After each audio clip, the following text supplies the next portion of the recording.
zero idea what's happening on the inside of the club, which is very, very important, right?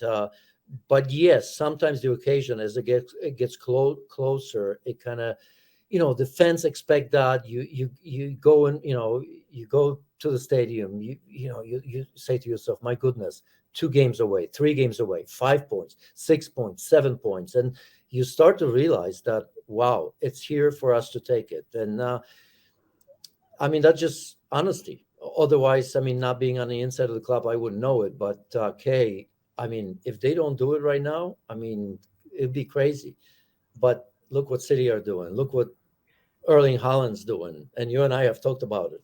Has he changed the way they play? Yes and no. Does he score? I mean, you asked me, I remember the very first show we were here, you asked me 40, 45. 45. I mean, we're close, aren't we? I mean, it's March. I mean, that's crazy. And we were laughing that I lifted it from 40 to 45. Absolutely. And maybe I'll put it at 60 now, Janusz. Can you get 60?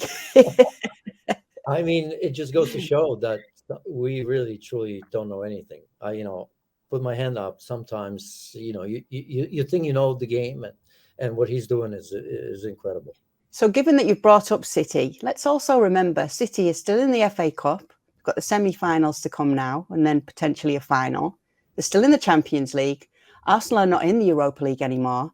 Don't have to worry about cup competitions. Doesn't that give them an advantage, given the fact that they can only focus on the Premier League now, as we take a look at what Man City have ahead in the Premier League?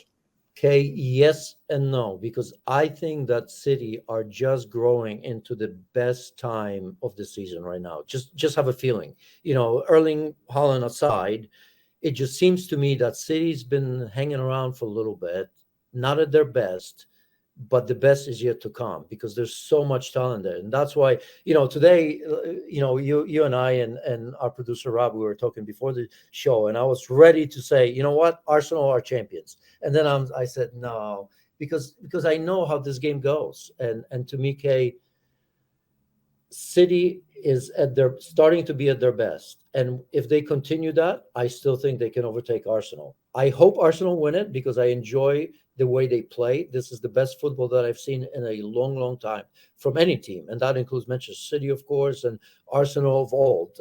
But I kind of like teams that are young, that are building or rebuilding. And that's why part of me wants Arsenal to win it. But I'm not ready to say it. City is just starting to be the best. And all the competitions that you've mentioned, by the way, I think that's just going to fuel them. Yes, on one hand, Arsenal doesn't have to worry about that. But I like teams that are in for many trophies, because momentum is building.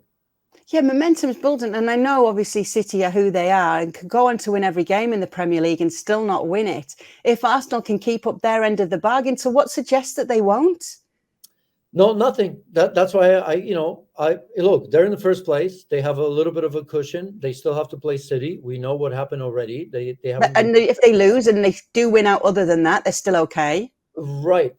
That's why part of me thinks, I mean, focus on one thing, as you've said it, rightfully so. And so I'm hoping Arsenal are going to win the title and City's going to win the Champions League. There you have it. What does it mean? Well, okay. Yeah, nice. What does it mean for Arsenal if they do go on to win the title? What does it tell us about this club when it comes to the Premier League next season, let's say, and the players that they may be able to attract to come there, and whether they are going to be a force in the seasons that come if that happens? Even if it doesn't happen, what do we learn about Arsenal this season? Well, I mean, the one thing, and I'll stay with it, because, it's the leader. It's Mikel Arteta. We've been all of us been wrong. I can't imagine that there was one person in our business that have said or foreseen what Mikel Arteta was doing, because it wasn't all that obvious, was it? Wasn't it? Right? I mean, the couple of seasons when they finished 8th, and we wanted him to go, and I think it's an incredible leader that has learned under Pep Guardiola.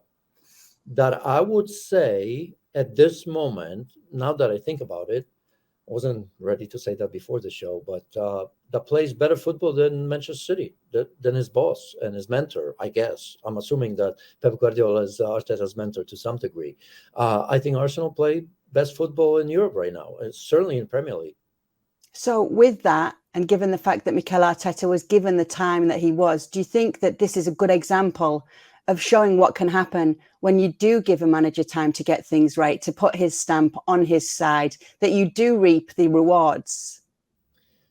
Yes and no, because there are times where you have to let it go because you can never see the future, right? And just as I thought that Mikel Arteta wasn't the man to be, a couple of years ago, you look around the Premier League right now, you see Crystal Palace, you see different examples, and sometimes to believe, for us, it's so hard to say because we're not there. And I've said this numerous occasions right now, but because we don't know it. But you got to understand the man, the principles, the ability to get to players. And I think we're just seeing, Mikel Arteta for what he is right now, the way he behaves, the way the players are playing for him. So I wouldn't have given him time. Let's be honest here. And you know that. But I'm glad they did. Yeah, so maybe that is a lesson to be learned for a few other club owners right now, especially the boards of a few sides. Thank you very much for watching ESPN FC on YouTube. For more highlights, analysis and exclusive content, be sure to subscribe.